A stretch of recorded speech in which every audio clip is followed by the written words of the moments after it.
ជាកិច្ចចាប់ផ្ដើមខ្ញុំសូមគោរពដល់លោកគ្រូអ្នកគ្រូនិងសិស្សានុសិស្សទាំងអស់ដែលបានចូលរួមទស្សនាក្នុងវីដេអូនេះថ្ងៃនេះខ្ញុំឈ្មោះធាតុលាមកពីថ្នាក់ 11A នៃវិទ្យាល័យហ៊ុនសែន 10 មករាបឹងកន្ទួតថ្ងៃនេះខ្ញុំមកបង្ហាញពីបញ្ហាកង្វក់ទឹកសូមទស្សនាដូចតទៅ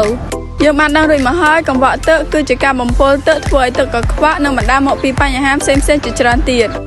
អ្នកទាំងគ្នាបានដឹងដែរឬទេថាទឹកនៅលើផែនដីមានចំនួន 70% នៃផ្ទៃដីហើយនៅក្នុងនោះមានទឹកសាបចំនួន 3% ដែលទឹកដែលអាចប្រើប្រាស់បានមានប្រមាណ 0.003% តែប៉ុណ្ណោះទាំងអស់នេះមាននៅគ្រប់ទីកន្លែងមិនថានៅលើភពផែនដីនិងកន្លែងផ្សេងទៀតមានដូចជាទន្លេស្ទឹងបឹងអូរជាដើមទឹកគឺជាសារធាតុសំខាន់ណាស់សម្រាប់ជីវិតនៅលើផែនដីគេមិនអាចរស់នៅដោយអត់ទឹកបានឡើយវាចូលរួមចំណែកយ៉ាងសំខាន់នៅក្នុងសរីរាង្គហើយមនុស្សអាចអត់អាហារបាន 7 ថ្ងៃប៉ុន្តែមិនអាចអត់ទឹកបានទេនៅលើពិភពលោកប្រជាជនចំនួន 42% ខ្វះទឹកប្រើប្រាស់និង 80% ប្រើប្រាស់ទឹកកខ្វក់នៅកម្ពុជាយើងវិញមានប្រភពទឹកប្រើប្រាស់ច្រើនមានដូចជាទន្លេមេគង្គទន្លេសាបនិងជាច្រើនផ្សេងទៀតបីធនធានទឹកនៅកម្ពុជាមានច្រើនយ៉ាងណាក៏ដោយប៉ុន្តែក៏វារងការគំរាមកំហែងពីកង្វក់ផងដែរដល់ប្រភពនៃកង្វក់ទឹកប្រជាជននៅតាមតំបន់មាត់ទឹកនិងកំពង់ផែនិងផ្ទះលើទឹកបានបោះចោលសំរាមនិងកាកសំណល់ផ្សេងៗជាច្រើនចូលទៅក្នុងទឹកដោយមិនគិតពីបញ្ហាកង្វក់ទឹកឡើយមនុស្សបានបង្កជាបញ្ហាដូចជាបានបង្ហូរកាកសំណល់សំរាមចូលទៅក្នុងទឹកសមុទ្រក៏ដូចជារោងចក្រនាវាធំៗមួយចំនួនបានបង្ហូរកាកសំណល់នៃផលិតកម្មរបស់ខ្លួនចូលទៅក្នុងមហាសមុទ្រក៏ដូចជាទឹកសមុទ្រដែលបណ្ដាលឲ្យមានការកខ្វក់ទឹកក៏ដូចជាពុលមច្ឆជាតិក្នុងទឹកសមុទ្រជាដើមមានកង្វក់ទឹកផ្សេងៗទៀតដែលបណ្ដាលមកពីដំណើរជញ្ជូនប្រេងតាមផ្លូវទឹកការធ្លាយនាវាប្រេងការលាងធុងប្រេងនៅខុសច្បាប់សិប្បកម្មការលួចចាក់ការសំណល់នុយក្លេអ៊ែរការធ្វើអាជីវកម្មនិងភោជនីយដ្ឋានផ្សេងៗដែលសាងសង់នៅក្បែរមាត់ទឹក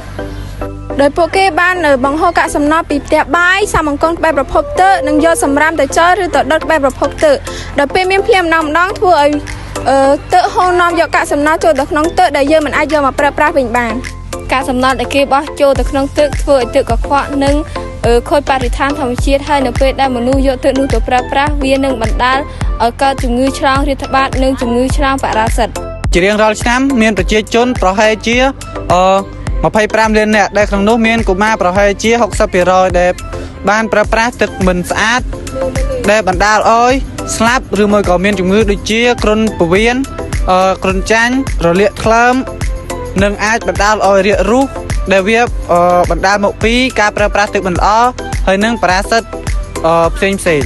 យ៉ាងណាមិញការជីកយករ៉ែក៏ជាកត្តាមួយក្នុងចំណោមដែលធ្វើឲ្យទឹកកខ្វក់ដែរការជីកធ្វើឲ្យបាក់ដីនិងការលាងរ៉ែនៅក្នុងប្រភពទឹកឬការចាក់ដីនៅតាមជុំវិញប្រភពទឹកធ្វើឲ្យទឹកអាចប្ដូរពណ៌ជាតិក៏ជាចំណែកមួយចូលរួមធ្វើឲ្យកង្វក់ទឹកដែរដូចជាបន្ទុកនាំភ្លើងដែលមានទីតាំងនៅជាប្រភពទឹកក៏ដូចជាទឹកជំនន់ដែលបានហូរនាំយកកាកសំណល់សម្រាមពីទីកន្លែងផ្សេងៗទៅកាន់ប្រភពទឹកណាមួយនិងការបង្ហូរកាកសំណល់ពីលូទៅកាន់ប្រភពទឹកមួយចំនួនផងដែរ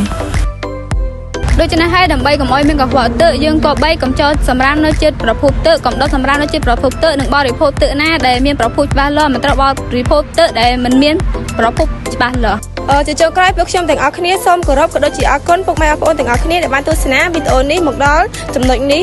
នឹងសូមអភ័យទោសរាល់កំហុសខុសឆ្គងដែលកើតមាននៅក្នុងវីដេអូនេះដែលចេតនាក៏ដូចជាអចេតនានិងចុងក្រោយសូមគោរពលាពុកម៉ែបងប្អូនទាំងអស់គ្នាតែត្រឹមនេះសូមអរគុណ